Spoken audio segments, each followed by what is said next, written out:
Salve, muito boa noite. Nós estamos aqui no Frente a Frente falando de política e fiscalização do suado dinheiro público.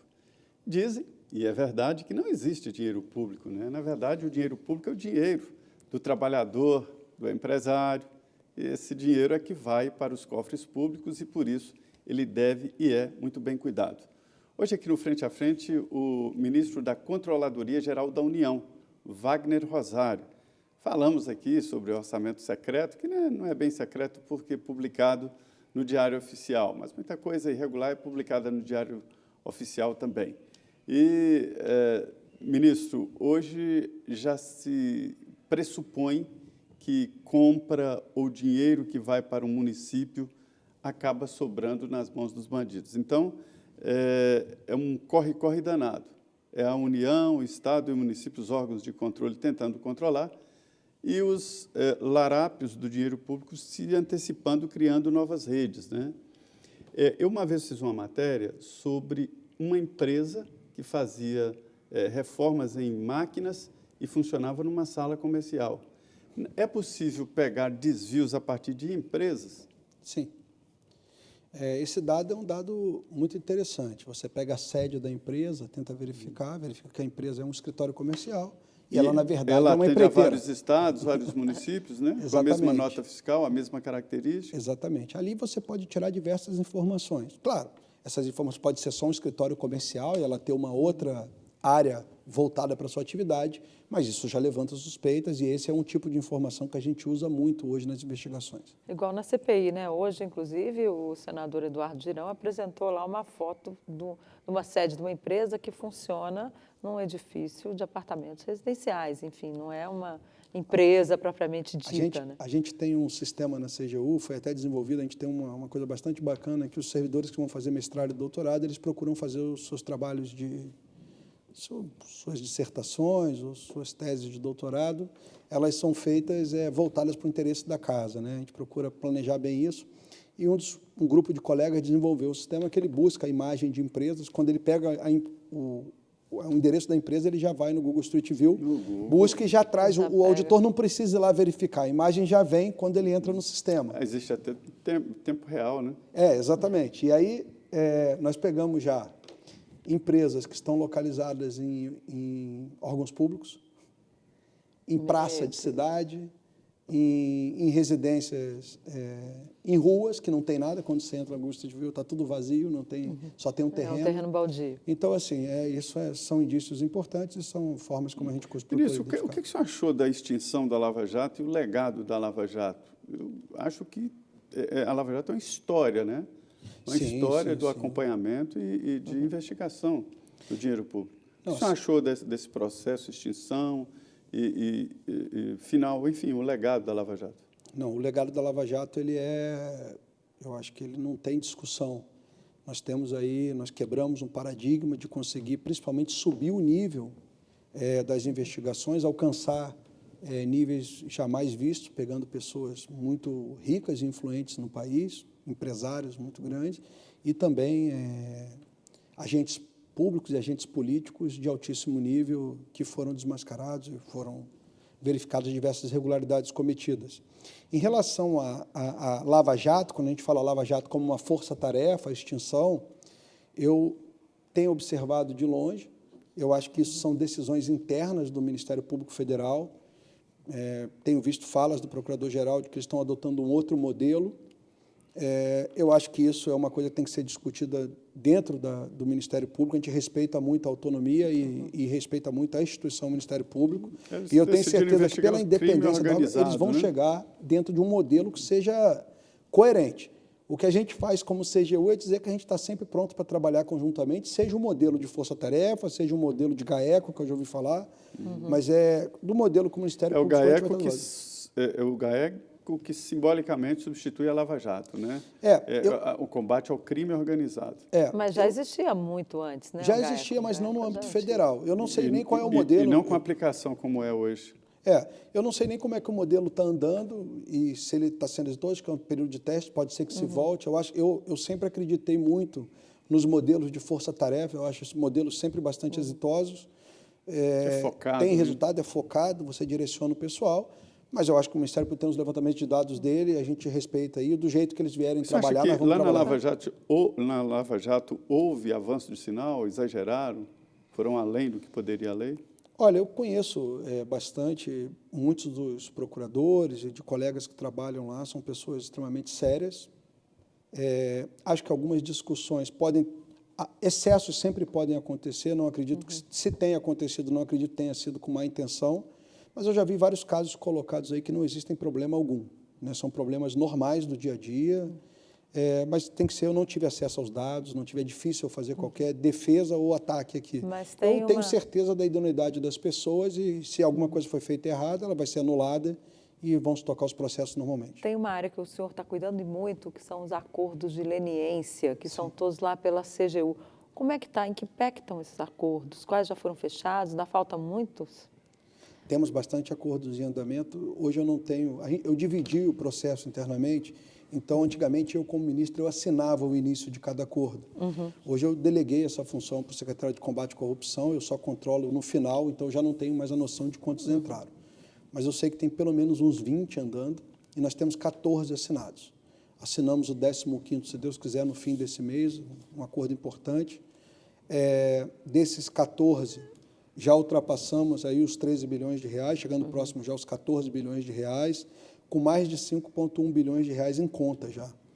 Então, isso é um avanço importante, principalmente em valores. E qual foi o mais importante desses 14 já assinados e qual é esse 15º? Olha, o que o senhor destacaria aí desses acordos?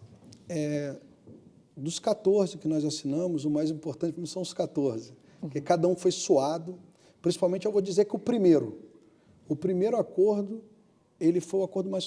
Para você romper a inércia, existiu um desentendimento muito grande entre os órgãos sobre competência. Então, conseguir romper, junto com a parceria com a AGU, foi muito importante. Eu acho que hoje nós nos entendemos já muito bem. O Ministério Público está participando? Em vários, em muitos sim, em outros não. Não necessariamente? Não necessariamente. Não necessariamente. Mas por que participa de uns e não de outros? O que obriga a participação no Ministério Público e o que tira o Ministério Público desse Olha, eu acho que o que mais acordo? afeta isso aí é o perfil do procurador.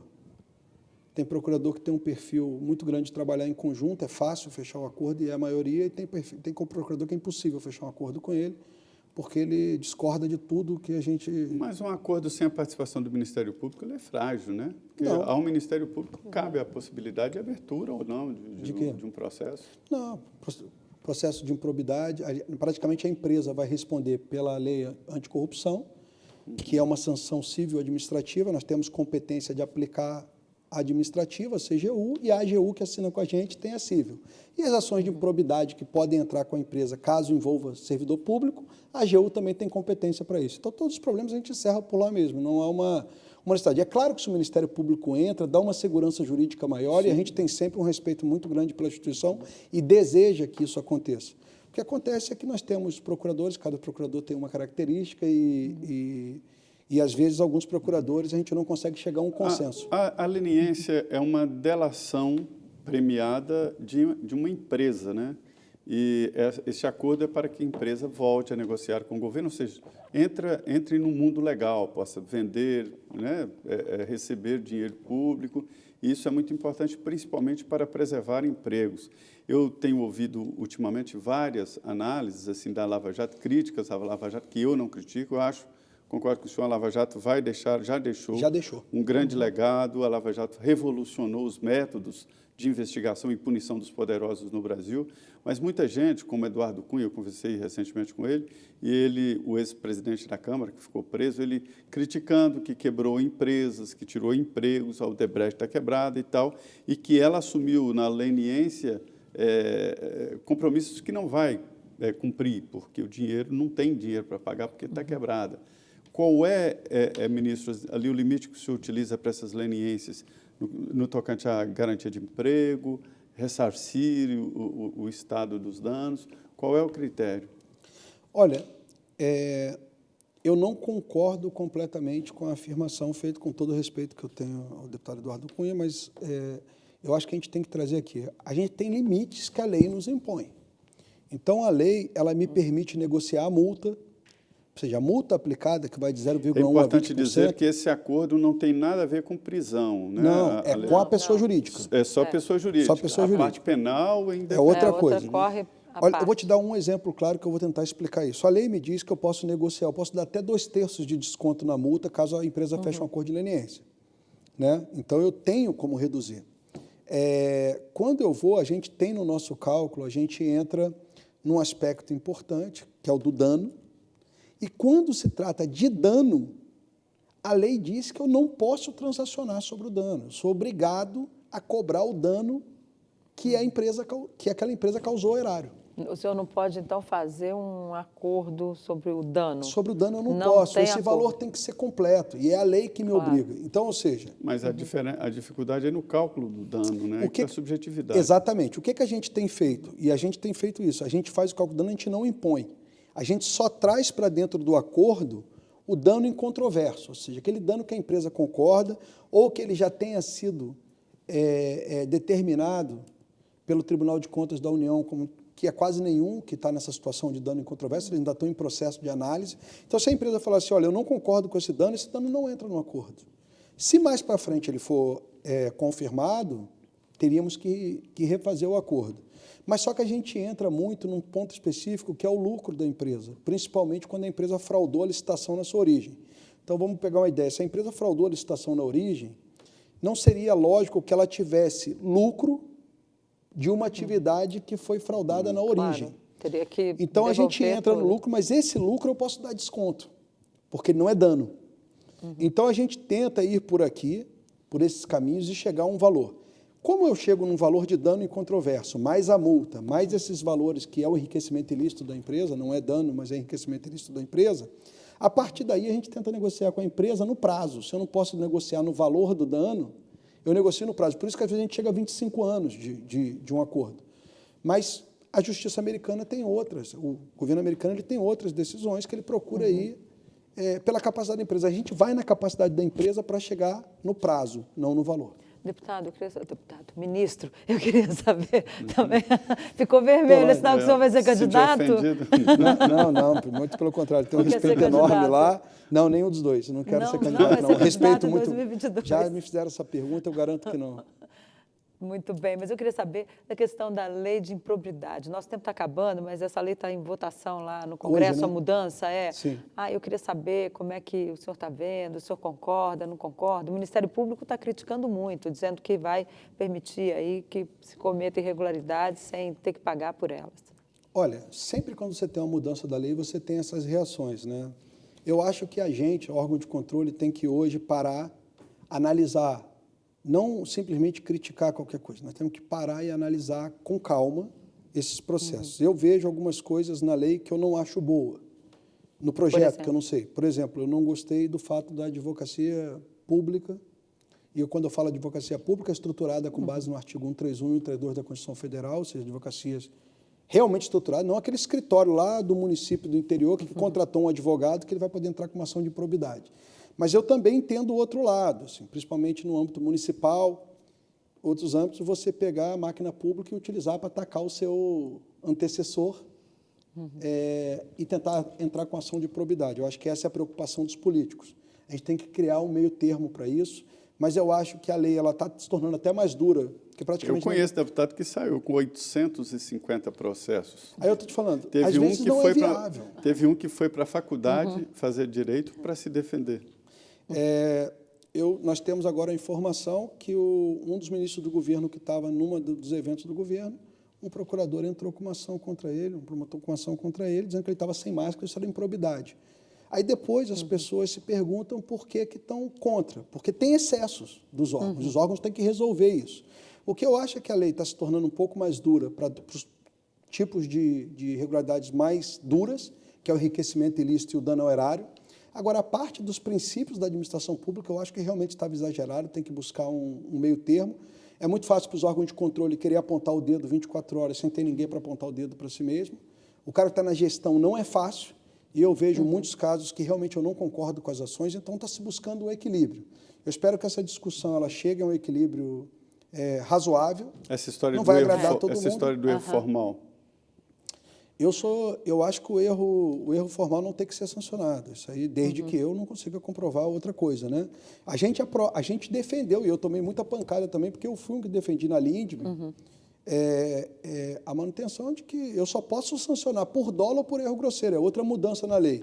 Ela está exigindo dolo, e antigamente não era exigido dolo na lei de probidade administrativa anterior, que já está completando aí 28 anos. Eu acho que são discussões bastante acaloradas, mas eu acho que o Brasil vai dar uma... Eu não posso jogar isso, que isso vai retroceder o combate à corrupção. Nós temos que dar uma chance também, porque se tem problema por um lado, também tem para o outro, nós temos que equacionar isso. Fala nisso, o Brasil caiu algumas posições, né, nessa questão do combate à corrupção.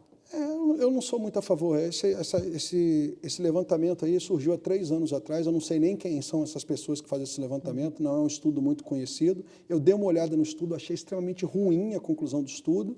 Fiquei sabendo, não tenho essa confirmação, de que são só 3 pessoas que fazem essa avaliação, então, assim, descarta. Vamos fazer um estudo melhor. Vamos esperar, então, né, ministro? Não bota essa credibilidade toda no estudo. Infelizmente, ministro, nosso tempo acabou, mas já fica o convite para o senhor voltar, porque assunto não falta e tinha muito tempo que o senhor não vinha aqui, né, Zé Maria? Exatamente. Vocês não me convidam, né? Sempre. O senhor já está convidado. Muito obrigada, ministro, pela sua presença. Eu que agradeço. Zé Maria, mais um Frente a Frente, mais uma semana e tomei vacina. Muito bem. Parabéns. Denise vacinada, furou a fila. Pois é, furei nada. Isso aí, deputado. Nada. Ministro. Então, vocês estão me chamando de deputado direto hoje. Muito obrigado. Muito boa noite, Denise. Boa noite a todos. Boa noite para você. Uma boa semana ainda temos, né? Quinta, sexta. Para sextar ainda faltam aí alguns dias, mas olha, a pandemia não passou ainda. Use máscara, cuide-se e aguarde sua fila na vacina, porque a sensação é muito boa. Muito boa noite e até a semana que vem. Fique agora com o Jornal da Vida, com as notícias do Brasil e do mundo. Boa noite, tchau, até a próxima.